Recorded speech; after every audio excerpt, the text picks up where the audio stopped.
Gotta drink water. Gotta drink water. Welcome back, H2O. everybody. I don't even feel the introduction is needed.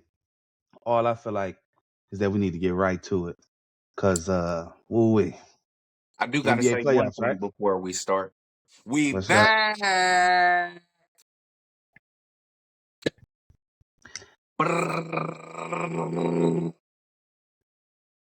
Sorry, we ain't got no drums. Yeah, we used to. I threw them away. But what we got going on, man? It's the NBA playoffs. Talk to me. Let's start with this weak ass Eastern Conference. I'm just All gonna right. start off with this.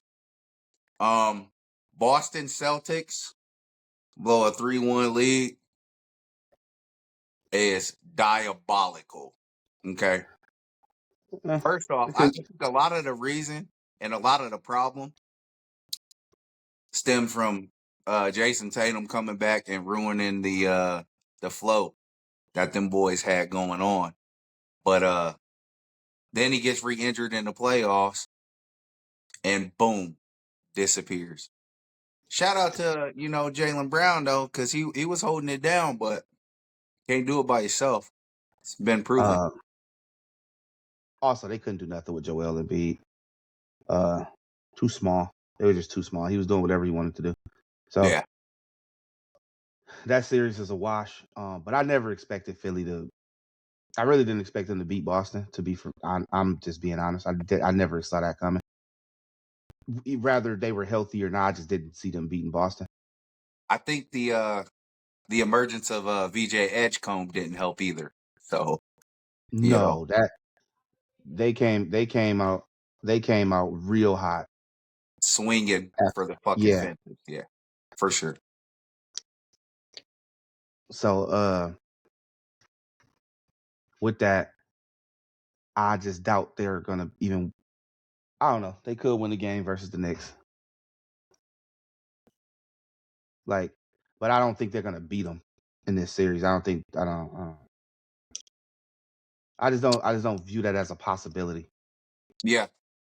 Also, since we still in the Eastern Conference, man, shout out my boy Paolo Banchero, but he need help, bro. I don't know, man. I really felt like the Pistons really, because them boys couldn't buy a bucket in that game. What was that, 6? Yeah. Yeah, that was game 6. They came back from that. What was it, 32 point? Yeah, it was like 20 or 30 down. 22. Yeah. It was like 22 to 30 point. Man, and to win by like 15 is crazy. That is crazy. I was like, boy, hey, what'd he say? It's out the mud. We got Rashad McCants. Yeah. Hey, I was proud of the Pistons. Bro? I ain't Hey, gonna lie. listen. They could have used that imaginary Rashad McCants 81 like Kobe at Yeah, that man, point because by because the way, he Paolo kind was of Bam actually kind of proved him right. yeah. So Yeah, in a a way, little bit.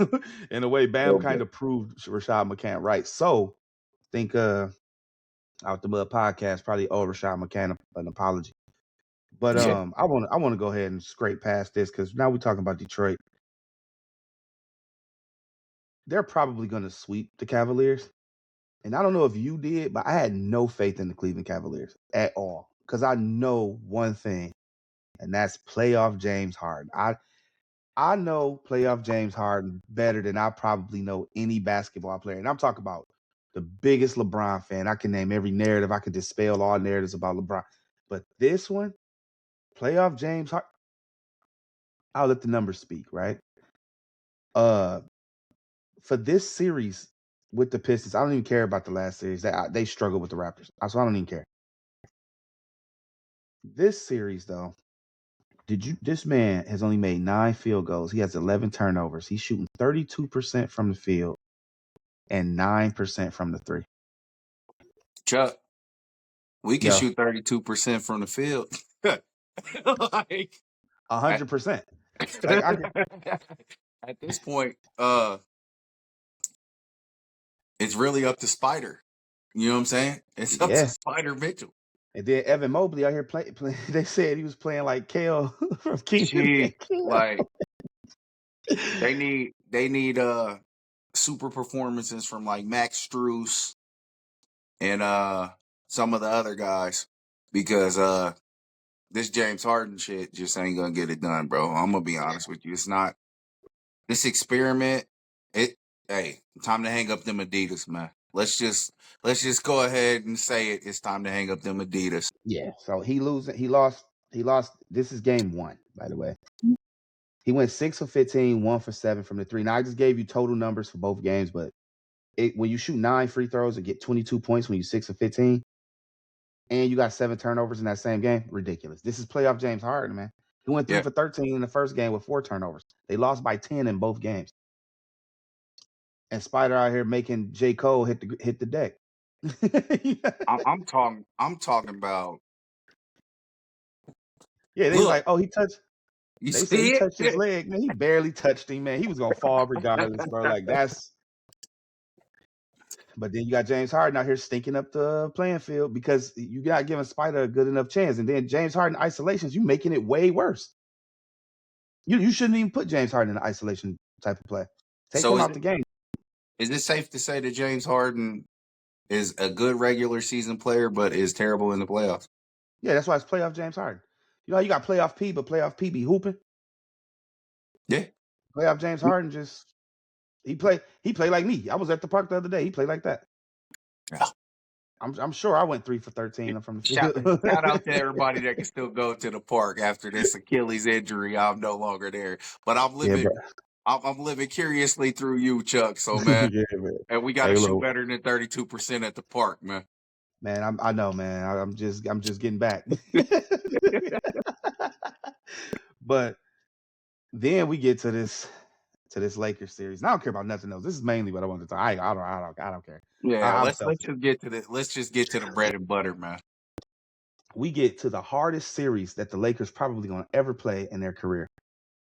In OKC, defending champs, and you can say what you want to say about the officiating, but the LeBron in game 1, 27.7 70% from the field, I think. 12 for 17. Yeah. But then you got AR-15 going 3 for 16, 0 for 5 from the 3. Luke Kennard 1 for 4, 1 for 3. Can we stop on this Luke Kennard thing real quick, bro? You're not that. You don't got a bag. You a spot up shooter. Listen, Luke, like just make the shots that you're given and stop trying to make plays for yourself because you're not that. I'm gonna be honest, you are not that. Hold on. Like, hold on, ease up on Luke though. Nah, because when the playoffs first started, when the playoffs, Luke was hot. Luke was getting to his spot, hit a little quick too. I just don't like once he get to his spot, he passed the ball sometimes. That's what I'm not liking. And now he can't hit water if he fell out of a boat. So where did it go? Did he run out of boots? I don't know. He probably run out of boots. He gonna get some boots. We'll be back Saturday. He gonna get some boots. I hope so. I'm a Laker fan, man. And this is getting on my last nerves, bro. We got these shooters that ain't shooting. And now we got to leave it up to LeBron? Yeah, I mean, listen, I'm mad. This is LeBron's one of his last opportunities, right? And this is to say, like, hopefully it is his last opportunity. He's 41. This is one of his last opportunities. How the fuck is you waiting on Rui Hachimura to go off, man? You better grab that rock, do exactly what you did in game 1. Rui is hot right now. Oh yeah, no, I know. Right now. But what I'm saying is let Rui be hot. But when that ball hits your hand and you down or you even up 1, he gotta go. He gotta go get that. You gotta go. You gotta go get that, man. Put y'all up 10 then. But the officiating for game 2, they said, nah, y'all, because they lost by 18 both games, which is odd. Yeah. The Pistons is beating the Cavaliers by 10 points each game, and OKC is beating the Lakers by 18 each game. This is weird. Right. So when as soon as the third quarter start, you start hearing the whistles. And it's not about how many fouls are getting called. It's when they're getting called. And it's like sometimes y'all not even getting touched. Like the Chet Holmgren and when he was in the post with sweet guy. I can't even think his name. I don't even like saying his name. Was it Aiden? Yeah, I told you I don't like saying it. You don't got to. I'll say it for you. But He when he weak, swung but his we good. arm like this, and Chet Holcomb grabbed his face. I mean, look, we can get the antics, but the ref was standing right there. Like he seen he didn't even get touched. That flop Why was crazy. That flop was crazy, by the the way. crank SGA did on Austin Reeves' arm? Yeah. Why was that hesitant to get called? Why does the flop have to happen? Why does any of that now Austin holding his arm? That's a dangerous play. Yeah, he could Now have snapped his elbow. or hyperextended it. Now you out Or now you out of next hyperextended it. game. And so when you getting stuff happening like that, man, now you got the whole Laker team huddling around these refs. Like, look, no, we got to talk at the end of the game. Then, since we couldn't talk to y'all in the game without getting texts and getting ejected and stuff like that, we're gonna talk to you at the end. That should never happen. Based off officiating, that should never happen. Speaking of Ever. injury, did you see the Jared Vanderbilt finger? Oh yeah, that was gross. That Oh, was my terrible. screen run away. But yeah, that was definitely gross. I didn't like that at all. Yeah, that But was disgusting. But yeah, back to the officiating, it was terrible. Which is why, Austin Reeves said what he said to the referee. It's explicit, so we're not gonna oh say yeah, what we're he not gonna said. say it. But I But loved it though. I'm actually might yeah, post that too. yeah. But I definitely think that the reffing had to do with it. But I mean, we're having terrible turnovers, bro. Like we're having yeah, terrible no, turnovers. yeah, the Like turnover game is terrible. The missed it's shots are abysmal. terrible. It's And we're disgusting to watch. It's almost like they're trying to play at OKC's pace and they can't play at OKC's well, you're pace. trying to play at OKC pace, but then you're having lazy passes. You know, y'all standing still with OKC. At least the players move around. You know, they're running in motion. Right. Y'all trying to make the same passes that they're making, but y'all are stagnant. So it's giving opportunity for them to read that pass and intercept and do other things like So that. It's in just your opinion, what do you think needs to be done to bring the turnovers down? I don't know. For one, you need a ball handler handling the ball. You don't need Luke Kennard and Jake. I know what to do. You keep Jake LaRavia out the fucking game. That's what you do. You keep him out the game. He was good when he was good, but now he ain't, and we don't need him around because it's getting ridiculous. So who do you fill in that spot if you take Jake out? Dalton Connect. Can we please see some Dalton Connect in this series? Like, Yeah, at least off the bench, not at no last couple minutes. yeah, Dude, some of these cats, man, you need this cat. Shoot, yeah. I'm not even gonna be funny this pod and say anything about Bronny. I'm like, look, at the end of the game, that's when you bring Bronny in. If you think he can play some big Bronny minutes like he did with Houston, fine. But I don't Now, think so. I at the think Dalton beginning, Connect. you're good. Go ahead, finish that. I think Dalton Connect needs that instead of Jake LaRavia, you use Dalton Connect. That's Yeah. what I think. Jake LaRavia is causing a lot of these turnovers as well. So at the beginning of this, I was funny, right? And we was talking about Bronny a few months ago, right? And I was making jokes and yada yada yada yada. But literally, Bronny can come in and lock down something. He might not be playing great offensively, but defensively, LeBron James Jr. is nice. Like, Well, he's Bronny, and his dad is Bronny Sr. That's actually how it works. So, so when he's on the court, the kid can move his feet, man. Like that's all you need you to play defense. Kobe told us a long time ago, as a guard, the only thing you need to play defense is your feet. Bronny can move his feet. The kid can guard. Like I'm not about to say that he's gonna stop the main guy every single possession, but when he does stop the main guy, he really does stop. He's getting steals. Only thing he needs is the confidence, especially in the playoffs, to shoot the ball. We need somebody defensively to create havoc, bro. Mm-hmm. To create havoc. We have to get turnovers. We have to have Bronny is a somebody kid for that. create havoc. They did. Bronny's a kid for that. OKC did turn the ball over a lot last night, but yeah, we need more of it if we're going to win this series. Yeah. To the Spurs though, because that just stressed me out real bad. I started having anxiety. But for who? Spurs in 6. Hey, Well, I got and I'm out Minnesota in here in 6. Minnesota. I'm out here in Minnesota screaming Spurs in 6. And They that can't game gonna be guard out there. men. You bet not be outside today screaming those Spurs in 6 because you know this is a home game tonight. I was outside. And We're the about to do neighbors. this podcast, and my neighbor decided that he wanted to start mowing the grass. So I come Soon as inside to say Spurs in 6, bro. soon as the episode started, all you heard was I'm like, dang, that's crazy. He waited right before we went go. But no, I got Minnesota in 6. I just believe the Spurs had a blast last game. I'm gonna tell you that now. Oh, they were smiling, cheesing, having a great time. By the way, even the game that the Spurs lost, Victor Wembanyama's triple double with 12 blocks is very highly impressive. That is impressive. But It's the most blocks in playoff history. So, that's yeah, cool. I love it. he's really a skinwalker. I promise you. But I also think that Minnesota, once the physicality picks back up tonight, I think Minnesota wins tonight. I'm confident they'll win next game. And then coming back to the Spurs house, I think the confidence is gone. I think that's a young team. That's why I think it's gonna be Minnesota. 5 or 6 games, and they clear it out. If they can't take it back in San Antonio, they'll come right back to Minnesota and take it.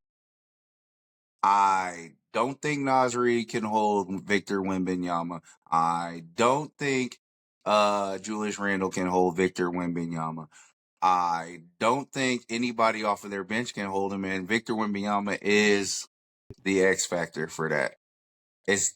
For this series, it's that simple. If they can stop him, they might have a chance. If they can't, Vic stops it's himself. over. And Vic, you don't stop Vic. Vic stops himself. So in game 1, he went 0 for 8. They only 0 for 8 from the 3. They only lost by 2 points? You hit one of those, you're winning. So Victor stops himself. So if here's the real question. If Rudy Gobert can stop Jokic, right? Because Why he can't really shut him down. he definitely shut Jokic down? Why can't he do it to Victor? If Jokic is supposed to be the best big man in the game right now, Jokic at home sitting on the couch. Jokic probably, he probably No, back in no, Serbia or wherever he's from. But Serbia. But Jokic is the best offensive big as far as it goes to passing and scoring. Vic, though, has the better bag and the better defense. for sure, So I'm that's why he's giving Gobert this is problems. but look, this is a big conversation that was had. I never say that players are the best in the world because that changes over time.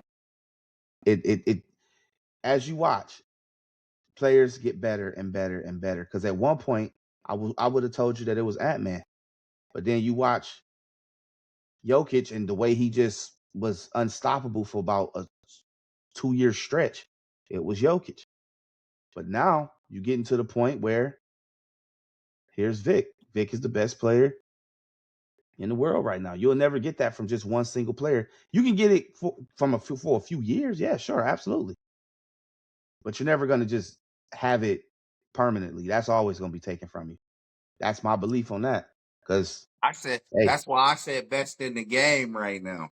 Yeah, listen, verbiage is important. Because we don't know what type of stuff they got going on overseas. Like, for instance, Giannis Antetokounmpo's brother, crazy. Thanasis? Young brother that's coming up. Crazy. He's like 6'10". And Victor's brother, young brother, is like this next 6'10". we're entering another generation of NBA, by the way, and when it fully manifests, we about to see some crazy stuff. I love, again, I'm gonna repeat this over and over. I love watching US versus the world, and I love watching US win. Because that showed that we still here. Right. We still at the top. The world, we won in the Olympics, which I want to address something really quick. Why do Americans, because LeBron is on the Olympic team or the U.S. team, want us to lose? Bro, you cannot hate that man that much where you still want America to lose. Like, that's not a thing. Like, come on, y'all, get it together. Just wanted to address that. But Like, who are you rooting for? Like, where are you from? like, y'all, they be swearing they're not Americans, man. I'd be like, Jesus, dude. But it's like, can we just let Team USA be Team USA? Thank you. Yeah, and look, man, we watching people. They're like, oh, I just knew they were gonna lose. Why? Hope they win. It's us against the world, baby. But it let us know that we were still here, though, and that's why I appreciated that. I appreciated that a lot. Like, hell yeah, man. Because we will definitely revisit this conversation in a few years and see if it's still the same way. Absolutely, I want to revisit it next year. Where we at? It's 26. Greece and France is looking real dangerous coming up. Yeah, but then they get over here, and that's a whole offensive game. So they get over here. France, I mean, you got this Wembanyama cat. France can produce good defenders. I mean, because you got Rudy Gobert, Wembanyama, but it's not often. Yeah, Europe produces some defenders sometimes, but most of the time they're offensive players. They have a tremendous offensive bag and get blown by on defense. That's usually what happens. They try to stay out of foul trouble, have no physicality, and then so that's why I always feel like that we'll always weigh on them. Since we're talking about Europe, Luka, bruh, like, we understand it's a hamstring injury. I understand, bro, but I know you see your team out here, and we need the production. So I just think he's still 8 weeks. They said his injury is up to 8 weeks, and it could possibly be that the series is over by the time that Luka is actually ready to play. So, well, I thought they said 8 weeks sometime in April, though. Yeah. So I looked last night, and it still said that he's not even ready for contact yet. So, well, just don't contact him. Shit. Yeah. No. Well, that isn't listen, that isn't that what he does anyway? Absolutely. Let him walk up the court, like do his normal thing. Look, walk up the court, stand at half court, passing the ball, see if he can make a half court shot like he usually do. Yeah. I mean, that's the European way. I'm sorry, y'all. That was just desperation talking. We're not doing that. Like, we need help. Yeah, man, it's almost over. But with that though, man, we're gonna catch y'all on the next one right after these next games. Salud. Spurs in 6. Minnesota in 5, maybe 6. Remember, we said it.